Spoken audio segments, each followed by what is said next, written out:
chess is a game where in most situations we would always want to make a move. So even if we had the chance to skip a turn, we would hardly ever take that possibility. Of course, in chess, we are always forced to make a move. And there are some situations where that plays against our interest. For instance, here we have what we call a Zugzwang, which is a German word combining the word Zug, meaning move, and the word Zwang, meaning coercion or obligation in this case. So here, black is forced to make a move,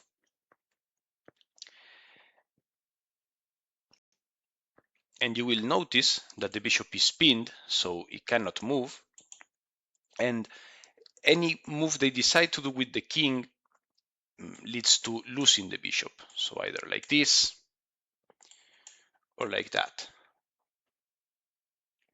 In this specific situation, it wouldn't really matter if it was white's turn, because white can simply make a waiting move, like maybe rook here, and then black would be in the same situation.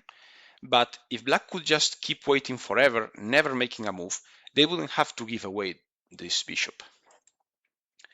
But since chess is a game where there's an obligation to move in every turn we get, this is in fact a losing position for black. Because as we've seen, black has to leave the bishop unprotected, white will take it, and then checkmate like we learned in the previous chapter with a rook and a king. Similarly, there are situations where a mutual Zugzwang happens. So both players would like the opponent to be the one having to move. This is again pretty uncommon, and it only really happens in positions with only a few pieces left on the board. That's why we're discussing Zugzwang in this endgames course. Here you see these two pawns stuck against each other, so blocking each other's way. Neither of them can move. And you see the kings both protecting and attacking this pawn. So they are in the best possible square. You can notice that this is the only square white has access to that both attacks and protects, and the same holds true for black. They are on the perfect square. But by virtue of being forced to move, they will have to leave this ideal square of the king and go to a worse one that will allow the opponent to capture the pawn. So in this situation, for instance, if it's black to move, the king has to go somewhere not protecting their own pawn anymore, and white simply captures it and wins the pawn. But the same would hold true if it was white's turn. They would have to play a move, and then black would simply capture the opponent's pawn. So something like this.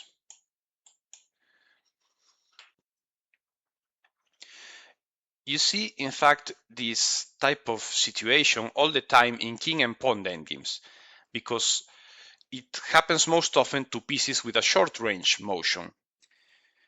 Like, for example, the knight. Here, the black knight is in an ideal position. It's blocking the way of the pawn to promote. So if white promotes the pawn, black can simply capture it, and they will be left with a king against a king and bishop. That would be a drawn endgame. And also the black king is protecting the knight. So in principle, it would seem like black can stay here forever and never letting the opponent just get a free queen. Unfortunately, given that there's this obligation to move, black will not be able to stay here forever. If it was black's turn, then they would have this option available for the king to come here and still protect the king. But if it's white's turn, white can play a move like this, removing the only reasonable move for the black king. And now there are two possibilities. Either the king moves and leaves the knight unprotected, or the knight moves and it stops preventing the promotion. So this would be answered like this, and this would be answered like this. With pieces that have a longer range of motion, like a bishop or a rook or even a queen, Zugzwang can happen, but on way fewer occasions. It won't be such a common theme, only in very limited amount of positions. What will usually happen is that a bishop can play as many waiting moves as they want, because if we want to reach this square, we can make it in one move, but we could also make it in two moves. We could come over here and then go back over there, right? Or we could take three moves. We could play like this, like that, and then back. So we can choose how many moves it takes for a bishop to reach a particular square. If we go back to the knight's example, we really can't. We cannot reach this square in two moves with the knight. We can only do it in one. We cannot come here and then go back over there. Sorry, we cannot go back here and then back over there. That's not an option. So why is that the case? Notice that the knight, which is sitting on a black square, on a dark square, can only go to light squares. So these are all light squares. So if it wants to reach a light square, it has to take an odd, number of turns. But if it wants to go to a dark square, it's going to take an even number of turns. So this square over here, they can get there in two moves, like this and like that. They can go there in four moves, this, that, and that. But there's no way of going in three. This means that the knight cannot really waste moves.